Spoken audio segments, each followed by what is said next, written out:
조선의 역사 전체를 단 한마디로 요약하는 게 가능할까요? 바로 문치주의예요. 속칭 조선시대 5분론입니다. 이게 바로 탑티어 교수님들 책의 진가죠. 이 다음부턴 수준 낮은 책들은 아주 못 봐주겠다는 생각이 들 겁니다. 문제는 이 이후부터 조선이 군약 신강의 나라가 됐다는 겁니다. 맨날 눈물 짜면서 방송인들이 TV에 나와가지고 얘기하는 것처럼 에민의 군주론만이 조선 정체성의 전부가 아니었다는 겁니다. 이런 분들 책이 베스트셀러가 돼야 옳은 나라죠.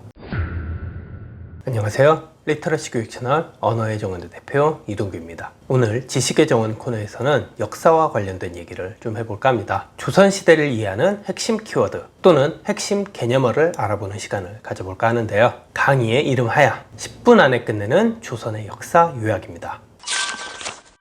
여러분들은 이 개념을 하나만 기억하고 있으면 됩니다. 뭐냐면 문치주의라는 말이에요. 바로 이 문치주의가 조선왕조 500년을 압축 정리하는 가장 효율적인 개념어입니다. 조선왕조를 요약하는 말로서 이 문치주의라는 개념은 과거에 국사편찬 위원장을 지낸 정통주류사학자 이성무 박사님이 제시한 개념어예요. 그분이 정말 최고의 주류사학자이심에도 불구하고 대중들을 위한 교양 역사서도 굉장히 많이 편찬하신 분이거든요.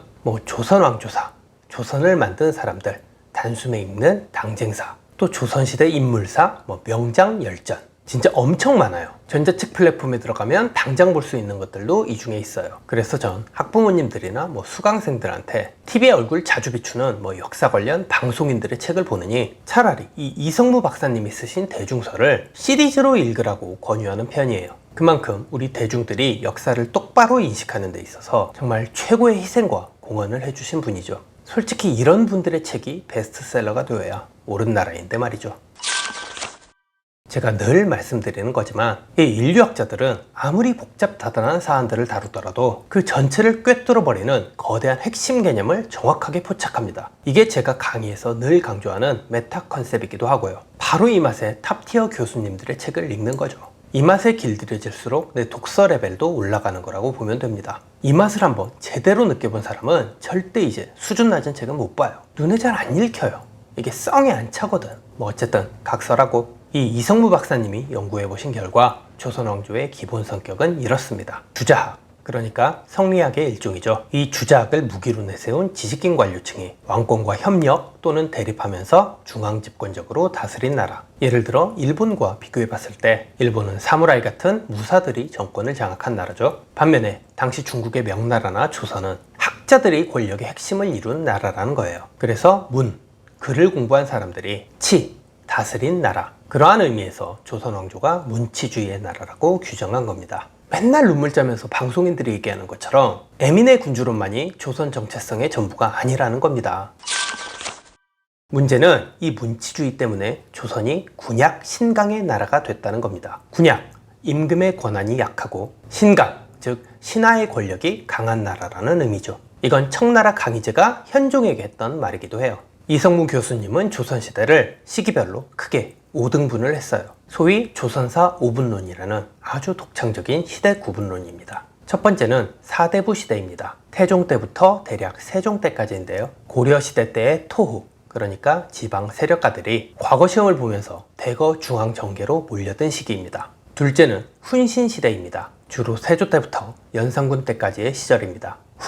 그러니까 공이 있는, 공로가 있는 신하죠. 그래서 훈신이라는 것은 공적이 있는 신하라는 뜻이에요. 세조가 왕권을 강화하는 차원에서 계유정난을 일으켰죠. 그때 훈공을 세운 세력이 의도적으로 육성됐는데 그게 바로 훈신 세력인 겁니다.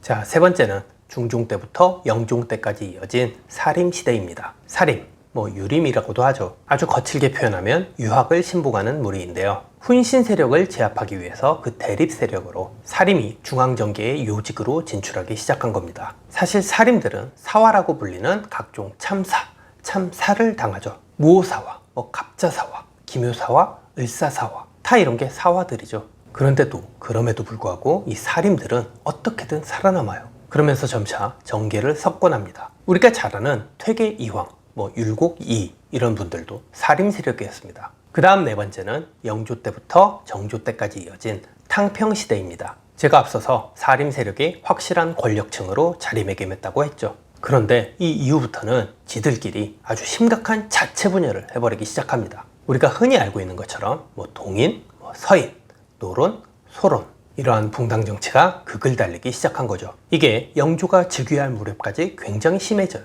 그래서 영조가 탕평, 이 탕탕평평의 준말이죠. 당파나 소속의 치우침이 없이 공평무사하게 인재를 등용하는 정책을 시행합니다. 동시에 왕권을 다시 강화하려는 의도도 있었고요. 덕분에 영정조 시대는 다소나마 전국이 안정화될 수 있었죠. 물론 조선은 그 이후부터는 다시 내리막길이었지만요. 영정조 시대는 말하자면 조선이 망해가는 와중에 기사회생할 수 있었던 그나마 최후의 마지막 불꽃이었던 셈이죠.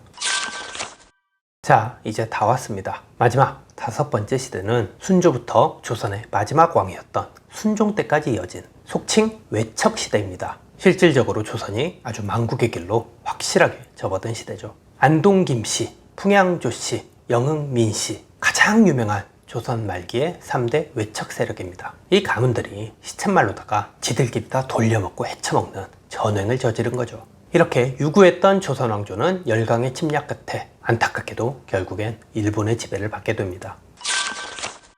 자, 어떻게 정리가 좀 되셨나요? 제가 오늘 소개해드린 지식은 정말 빙산의 일각이고요. 영상 초반에 설명해드린 이성무 박사님의 책들, 그 책들을 일종의 시리즈로 한번 쭉 읽어보셨으면 합니다. 고등학생이나 대학생 이상쯤 되는 성인들한텐 당연히 필독서고요. 중학생 고학년 수준만 되어도 충분히 읽어볼 만한 책이라고 생각합니다. 진짜 제가 강력히 추천하는 조선사 관련한 필독서들입니다. 기왕 돈을 주고 살려면 이런 분의 역사책을 사는 게 맞죠. 괜히 서점 가서 매판대 위에 놓였다는 이유로 거나 걸 사느니 말이죠. 책을 고를 때도 우리는 좀 능동적일 필요가 있어요.